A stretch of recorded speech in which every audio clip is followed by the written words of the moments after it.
What if the same mind states could be realized by different physical states? Would this prove that the mind is not identical to the brain? And just how plausible is that idea anyway? Let's consider.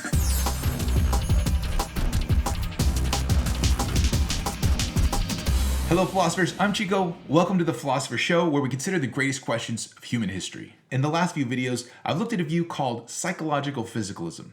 It's the idea that the mind is nothing more than a physical object, possibly behaviors, possibly the brain. And most recently, we looked at a view called identity theory, which is the claim that the mind is identical to the brain, even though the two are conceptually distinct. But there is a problem with this idea that we haven't considered yet. Isn't it possible for us to have the same states of mind and yet have two different states of brain? If so, the mind might not be able to be reduced to the brain. What do I mean by this? Well, for the sake of this illustration, pretend what you're seeing here is a neural network, and all the little circles there are different neurons. All the black arrows show you the possible neural firings that could happen, and then the red arrow just shows you the actual neural firing that's actually happening right now. And let's say that this state right here, this brain state, is the state of a person who is experiencing pain. Now, identity theory claimed that even though they're conceptually distinct, the mind is identical to the brain. Well, that would entail that this thing right here is just what it is to be in pain, this specific state right here. Now, a lot of philosophers of mind have found this claim to be implausible. So what I'll show you today is what they call the multiple realizability argument. And first, I should say what realizability means. By the word realizable, I mean something very specific. I mean like an abstract description being made true by more ordinary objects. So now, what do I mean by that? Imagine I say the New Orleans Saints will win the Super Bowl. Now, what makes that true? And what exactly is this thing, the New Orleans Saints? I mean, is that thing real in the same sense as, let's say, a rock is real or an electron is real? Well, some philosophers and some people would say that no, all the New Orleans Saints is those 52 guys that make up that team. That's all it is. So when I say the New Orleans Saints will win the Super Bowl, the thing that makes that true is those 52 guys will go out there and they will do all the things that we associate with winning the Super Bowl. And that's all that makes it up. But that doesn't mean the New Orleans Saints refers to some magical object. So that would be something more like realizability. Those 52 players realize the statement, the New Orleans Saints will win the Super Bowl. So how will this idea of realizability be employed to show that there's a problem here? First, remember what reductivism is. Reductivism is the idea that any kind of psychological description could sort of be done away with in favor of physical descriptions. So when I say that I am in pain, that word pain is a mental word, right? That's a psychological word. It's not that you can open my brain and see in there, oh, look, there's a pain right there. So it's a psychological word, and we can do without it, right? Instead of saying I'm in pain, I could say I am in brain state 243 or something like that. And in order for this to succeed, it would have to be the case that there's sort of a one-to-one correspondence between neurons in a certain configuration and my psychological states. Now, here's where that idea of realizability will come in. And by the way, this premise we'll call the multiple realizability theorem. There's a really nice description of this argument in William Jaworski's Philosophy of Mind Introduction. I highly recommend that book. I use a lot of different sources for this course, for this playlist, but I really like Jaworski's. I think he's got an excellent book. So the multiple realizability theorem is this, that the same mind state could be realized by more than one physical state. Now notice, it's not to say that it could be realized by non-physical states. So this isn't necessarily denying physicalism. In fact, a lot of people who will give this multiple realizability argument will be physicalists themselves, and they'll have just a different theorem.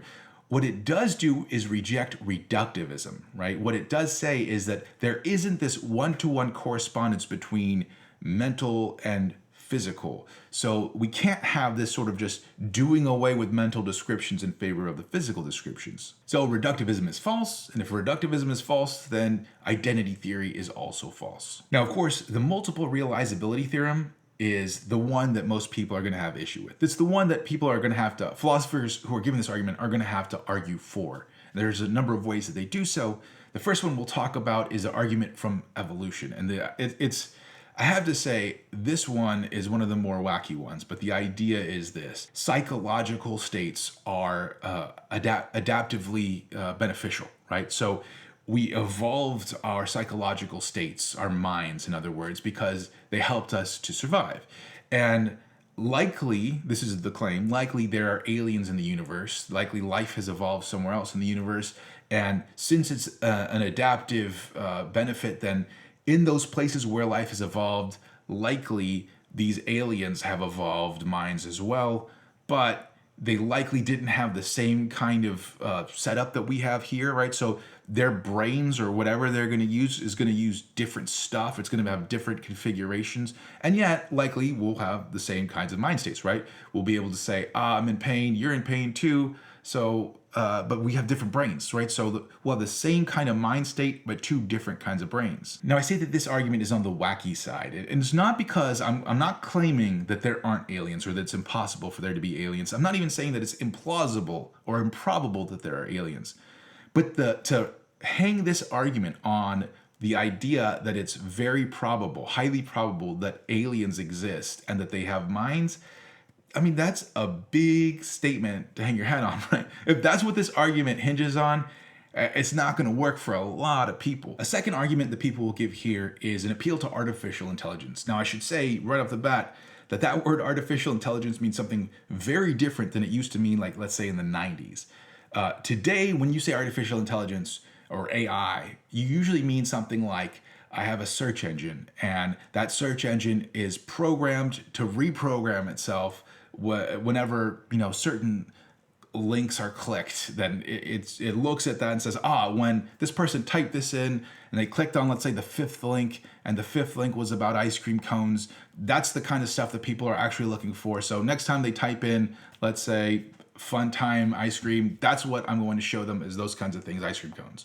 So that would be considered artificial intelligence today. I know that's wildly crude, right? I apologize if you work in AI, and I know I've just butchered that. But back in the 90s, you'll know that AI meant something a little bit different. What we meant back then was that robots were going to gain sentience, right? They were going to gain self-awareness. They were going to look around and say, wow, I exist. What am I doing serving all this people, these weaklings? And they would come back and kill us all a la Terminator. Now, let's say that happened. Let's say that artificial intelligence in that sense actually occurred.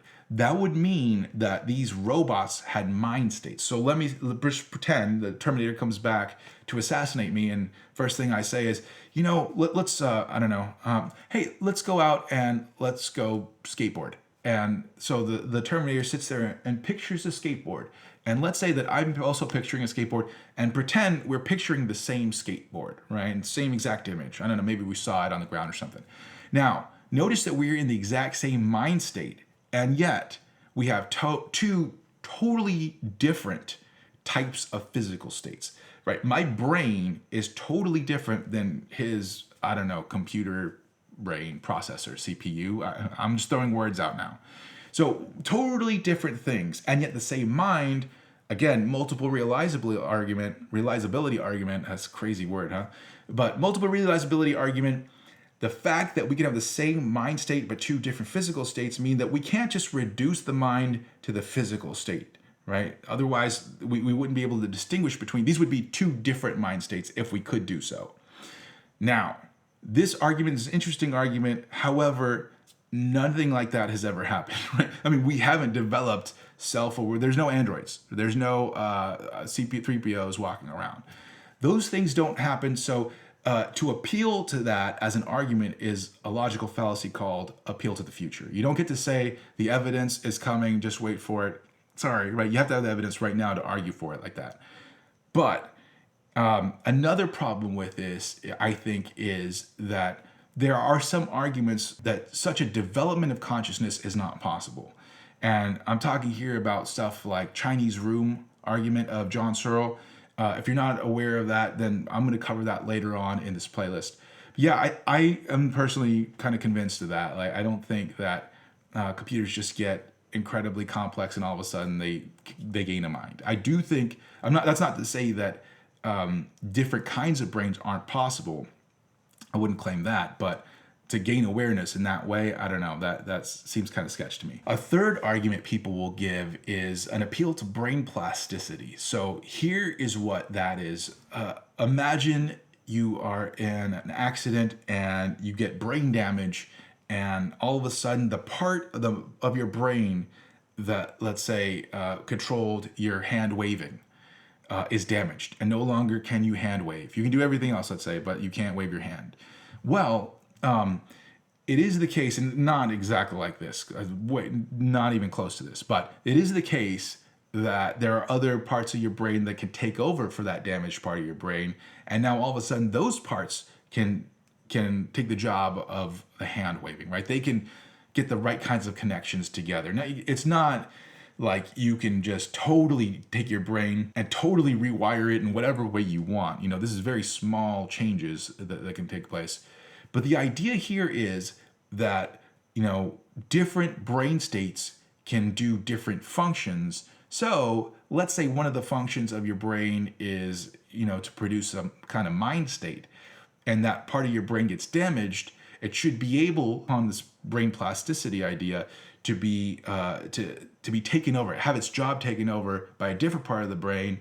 And now all of a sudden you have two different physical states: brain state before it's damaged, brain state after it's damaged, with the same mind state. Let's say thinking about that fun skateboard, right?